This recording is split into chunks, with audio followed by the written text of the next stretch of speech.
Okay. So in this class, in the last classes, we already started with the last two classes. We already started with the module two. So in module two, we studied about what was a software requirement, and then we also studied what are the functional and the non-functional requirement, and what about the software document in the last class. So any confusion till that part? Did you go through? See, I know this is a theoretical thing, but please, don't keep the things for a later stage, okay? You need to study these things because if you understand, you will get the practical implementation of it when you once you join a company or when you plan to go for when we go for the major project, okay? So in context to that only, we come for the requirement engineering process. So this requirement engineering process, which is the first phase of the SDLC, you have already know. So what there also, this is a requirement engineering. There are also few stages are there. Okay, so we'll study only that one. Like the first phase, what are the things that is included. So basically, what is this process? The process is to engineering process is to gather the software requirements from client, analyze and document them, is known as requirement engineering. Right, we already know what is requirement gathering and everything. What we do, we first gather the information, like what the features or what the functionalities a client wants in their system, and then the business analyst, what they do, they analyze the gathering from the like analyze the requirements from the client, and then they document whatever they want, okay, in terms of the functionalities, because these clients are not someone who are like aware of the computers, who are aware of the systems, before working on it. They really want something which they can work on it, and which will be helpful for them, but they cannot explain in terms of the features and functionalities they want. So these are the features and functional, what are the features will be there, are analyzed by the are analyzed by the business analyst, by the going through their understanding, okay, whatever they have said, they need to analyze that thing, okay, and then that functionalities and features, they document them, okay, they write it, that document is known as, this process is known as requirement engineering. So the goal of requirement engineering is to develop and maintain sophisticated descriptive system requirement specification document. So when we do the requirement engineering in a proper way, we do have a proper documentation of the requirement of the customer, right? And that is why when it is that document is known as a system requirement specification, where what is the system you need, like what are the features will be there, what are the functionalities will be there, what will be the color of the screen, everything will be mentioned in this system requirement specification.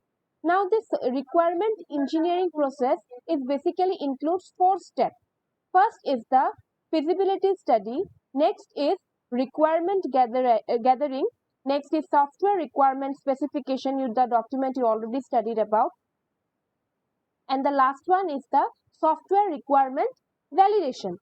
Okay, now this entire process, whatever the client discussion, held a meeting with the business analyst, this requirement engineering process is divided into these four parts: feasibility study, requirement gathering, software requirement specification, and software requirement validation. Now let's check one by one. Okay, first is feasibility study. See, a client may want a software to go to Mars, okay, so that they can inform that, okay, I want some software that may help me to go to Mars within a fraction of second, or they may want a software so that they can fly. But every software is not possible. Okay, every software is not possible. There is a constraint in that, whether like whether it will be feasible, like feasible in the sense like monetarily will it be available or what. Suppose a client assigns for every project is assigned some budget, right? If you, even if you want some feasible project, if it does not falls, like your like the client estimates that you want to develop a project within like 5 lakhs or 10 lakhs, but whatever the specification is giving, like exceeds the budget, exceeds that budget. Okay, because people have the tendency to get like the maximum, like they are, since they are investing 10 lakhs of rupees, so they may want features of 1 crore or 2 crore. So it is not possible always, right? So this is the part of this feasibility study. And again, they may also first decide whatever the software, the client wants will be applicable in the real world or not. Will it be useful in the real world or not? What will the person do if he is double, like um, if he wants a software to travel to Mars? First of all, it is not feasible now, for now, right? It is not feasible. But another thing is that how it will be useful, how it will be useful to others, why people like to roam to Mars for now. So they need to think about the technical functionality, that whether he speaks some whether he's like whether any justified like justification is there or not for their software. So all these parts, like when the these things are like analyzed in this part, feasibility study, like when the client approaches the organization for getting the desired product developed, it comes up with the rough idea, right? Rough idea means they don't know like what the software they want, right? They have no idea. So just they tell like, oh, this is a system I want where I can suppose when think about the WhatsApp when it came, like they thought like this like we want a system like so that we can like share text with each other, so without cost only, which can be run with the help of internet or something, and people can chat without paying some money. So these were the specification, but it was the like business analyst who thought about it. So what is that? A rough idea about what all functions a software must perform and which all features are expected from the software. You think when the ATM machine, before the ATM machine came off, some client they made the requirement. Okay, we want a something. We want a system where we can just take out money. We don't have to stand in queues for long hours in the bank to withdraw money. So they came up with the ATM, right? But these are the features. What are the features? They can, maybe I can able to check the balance, or I can just able to withdraw the balance. These were the requirements of the customer. Okay, now this reference based on the like wants, based on the wants of the customer, based on the rough idea of the customer, the analyst they will do a detailed study of their requirements, whether it is feasible or not, whether when they create the, whether if they create the desired product of the customer, all whether it be like be applicable in the real world or not, right? So the analyst does a detailed study about whether the desired system and its functionality are feasible to develop, like whether it is, suppose let I was talking about the ATM machine only. So whether the like create like developing an ATM machine, like will it be possible, like how it will be possible to withdraw money, like without like we have in when we go to banks, have to pay if you want to like withdraw the money. What we do, we pay the in the cashier to the cashier, we pay the check, right? But how come like without standing, without paying anything, without we can just take withdraw the money? So they come up with the a card. Okay, it is possible if we put a card inside the machine, then it can withdraw the money. So these were the detailed study done by the business analyst. So basically this feasibility study is focused towards the goal of the organization. Okay, now this study it also develops whether it will be possible for the organization to develop or not. They have to think of the resources also, whether they are like they are efficient enough to develop the project or not. Yes, Hemant is waiting, just wait.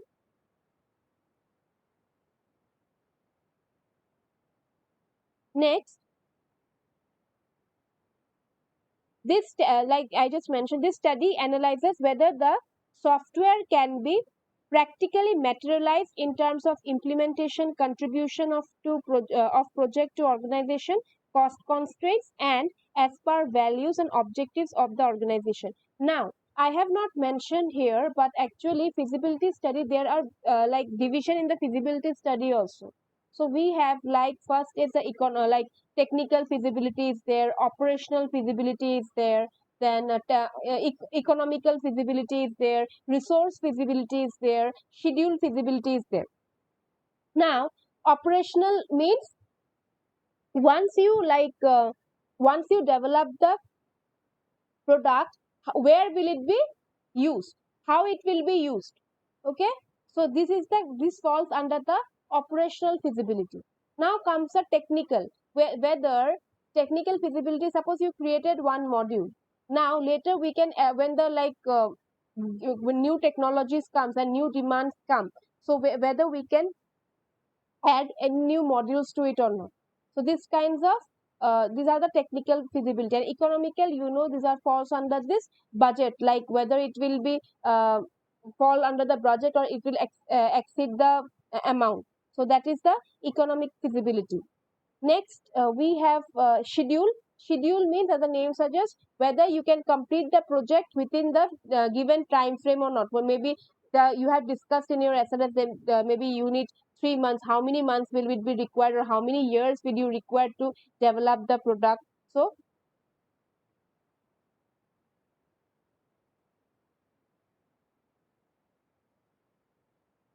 that is the schedule feasibility. And last one is the resource feasibility, which means that all the resources which are needed to develop the product, whether it's human, whether it's like a machine, or whether it's anything, any features, softwares, whether it is available or not for developing the system.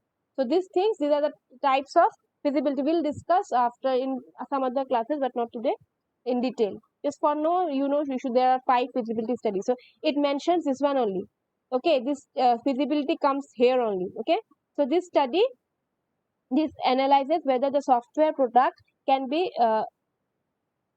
practically materialized in terms of implementation, contribution, that is the implementation means the technical part, and the technical feasibility, contribution of project to organization, that is the your one operation, operational one, operational feasibility, cost constraint, that is the economical feasibility, and as per values and objectives of the organization, it again falls under this operational one.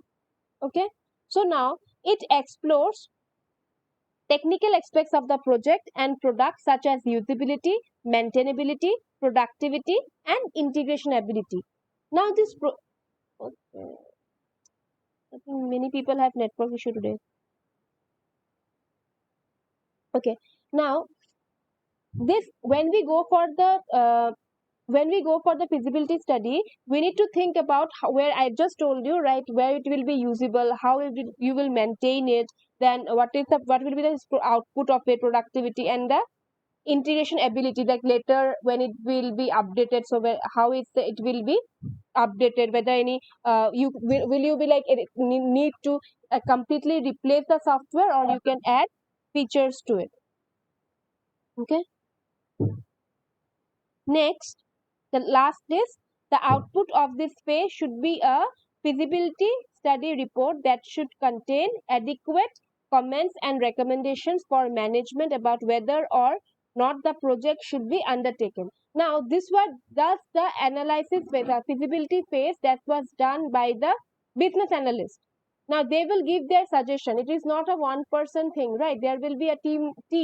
So they will give their suggestion whether we should go forward with the project or not. So now this is basically they will prepare a report for it after this feasibility study, and it will totally they will consist of all the feedbacks by the every team member. Okay, now it's totally depends upon the management. They can the business analyst, they can recommend. Okay, now if they total, now it will depend on the management whether to go ahead with the project or not. Okay, so this was all about the feasibility study. Till this point, any confusion? Feasibility study. Just wait. Someone is waiting. Feasibility study. Okay. Moving next. Once the okay, now the management has decided, yes, we can go forward with the project. Okay, they come for the next phase. If it is feasible, now the project is feasible, we know it is possible to develop the project now. So we go for the requirement gathering. So what is requirement gathering? So it's mentioned like, if the feasibility report is positive, that is, it is granted by the management towards undertaking the project, next phase starts with the requirement gathering from the user. Okay, now analysts and engineers communicate with the client and end users to know their ideas on what the software should provide and which features they want the software to include. Now based on that one, they will again have a meeting with the, like, they can carry forward their requirements to the client. Now they always, now they will again have a meeting with the client, and they have decided, okay, we can take up your project. So now they will again communicate like what are the features is wanted, whatever the features and functionalities they want. Okay, they will have an idea of it. And basically what is requirement gathering is that once they, that is done through various means, we know about it, like we go for questionnaires, we go for interviews, so various processes is there. And the next, after this, whatever the things are requirement is gathered, we move to the next phase, that is the software requirement specification. Okay, so once the analysts have understood whatever the client wanted, the features and functionalities, they based on that one, like, because I told you they like they give their requirements in a layman language, right? So they now try to find from that lay language, they try to find out the functionalities and features and present it in a document and show it to the customer. That is known as the software requirement specification. Okay, so these are the, okay, we'll show you that these were the features you have mentioned. So are you okay with it, or you want to add more softwares or more functionalities to it? So it is created by the system analyst or the business analyst, whatever you say. So SRS is a document created by system analysts after the requirements are collected from various stakeholders. Now, basically it defines how the intended software will interact with hardware, external interfaces, speed of operation, response time of system, portability of software across various platforms, then maintainability, speed of recovery after crashing. So these all things are they are thought by the system analyst.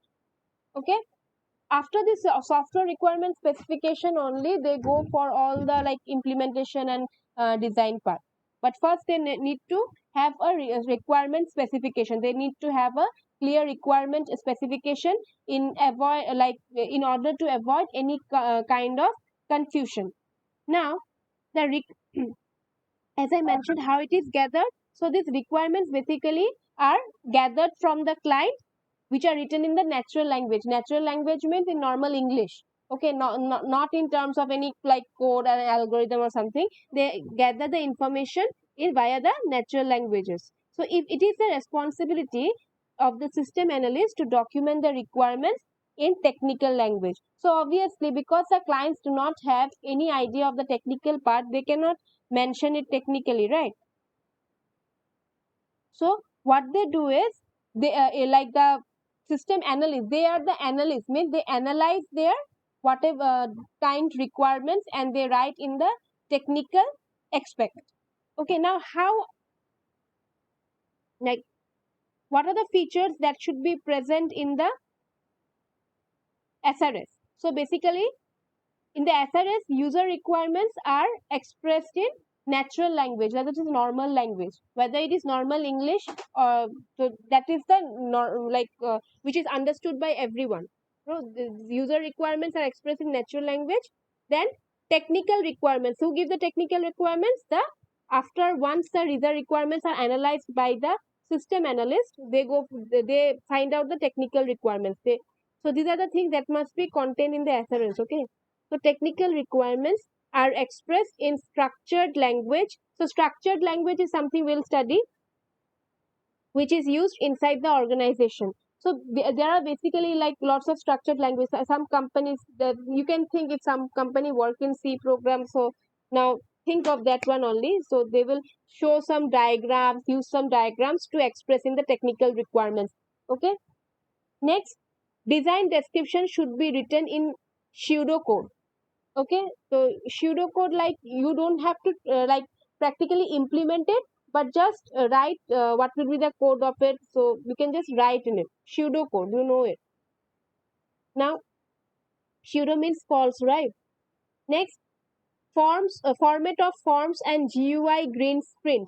That means whenever suppose you are creating a website, okay, so how the like registration form should look like, how the page will look like graphical user, this is GUI means graphical user interface, how the interface looks like should have this is should be present in the SRS. And also conditional and mathematical notation for DFDs. Now this DFD is a basically diagram, we'll study about it. Okay, the data flow diagram, how like this various what to say, data is flowing, how the each module is related, we go for this data flow diagram. Okay, so these all the things like design, we first told you that SRS will contain about the user requirements, whatever they mention in the normal language, and whatever the system analyst has analyzed in the technical aspect, they will write it, and they will draw all the diagrams also, and the coder and it will for like basically contain the like graphical either in the how the design will look like. Okay, what are the design your like the front end. Okay, front end, it will it is mentioned here, format of the forms and GUI. Format of the forms is not exactly the forms, like the it will contain, suppose what are the registration form should look like, suppose it will contain a name field, then it may contain the like email field, a date of birth field. So how, what are the fields it should contain, of how many fields a form should contain, this will be mentioned in the format of forms. Okay, GUI, not exactly the proper design, but you should give a brief idea what it should look like. Like obviously how the data will flow, how how the interaction will go from one web page to next web page, these are all taken care. And the last one is the software requirement validation. So it's like it's a last stage in the this one requirement engineering process. So here, after engineering requirement specifications are developed, the requirements are mentioned in this document and validated. Whatever in the SRS you have written, right, they need to get validated by someone.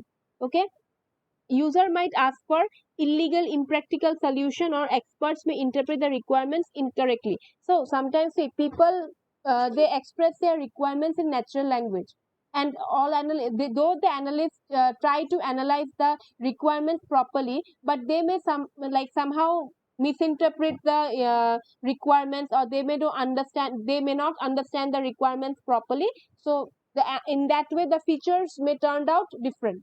Okay, so in that case it's very essential that whatever the this SRS is prepared needs to be get validated by the user.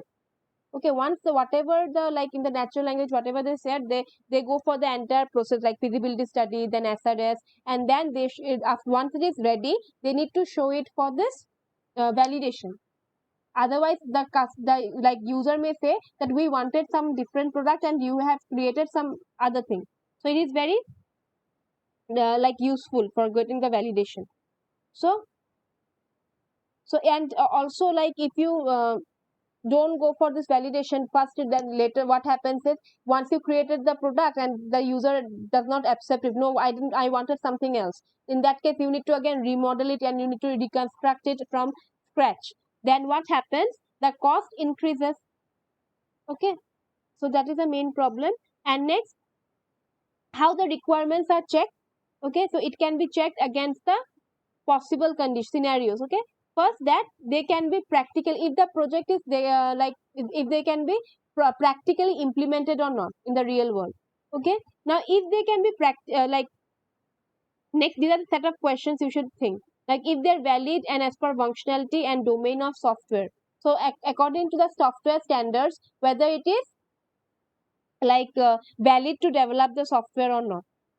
Then whether if there are any ambiguities or not, if there are some ambiguities like same things are already available or not, and if the software is complete, if the software the description you are giving, requirement you are giving, is it complete or not. And the last one is if they can demonstrate whether after understanding the requirement, whether the business analyst, system analyst, they are able to demonstrate the product or not. Okay, so that is all about the requirement specification engineering. Any confusion? Please go through it once, then you will understand. But you need to go through it.